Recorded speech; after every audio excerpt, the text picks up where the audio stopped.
যুদ্ধবিরতি কার্যকর হলেও ফিলিস্তিনের গাজায় দুর্ভোগ কমেনি। ইসরায়েলি অবরোধের কারণে ক্ষুধা, ঠান্ডা, চিকিৎসা সংকট আর হামলার ভয় সব মিলিয়ে গাজা এখন এক মানবিক বিপর্যয়ের নাম। এলএমই সার্টিফাইড বিশ্বসেরা কপারে তৈরি ওয়ালটন কেবলস, যা আপনার স্থাপনাকে রাখবে সব সময় নিরাপদ।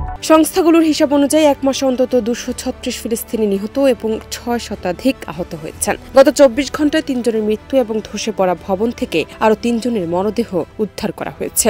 যুদ্ধবিরতির পর ধ্বংসস্তূপ থেকে মোট 500 মরদেহ উদ্ধার করা হয়েছে।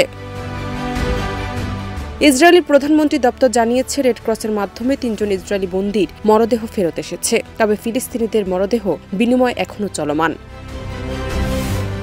গাজার হাসপাতালগুলো ভীষণ সংকটে পড়েছে। বিশ্ব স্বাস্থ্য সংস্থার হিসাব অনুযায়ী বিশেষায়িত চিকিৎসার প্রয়োজন এমন 16,500 জনেরও বেশি রোগী এখনও গাজায় আটকা রয়েছেন। আন্তর্জাতিক দেশগুলো চিকিৎসা সহায়তা দিয়েছে, তবে এখনও হাজারো মানুষ চিকিৎসার অপেক্ষায়।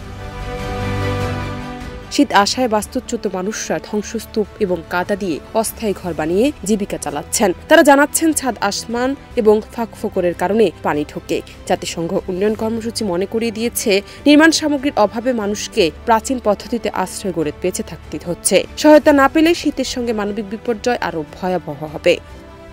জান্নাত নিপু, দেশ রূপান্তর।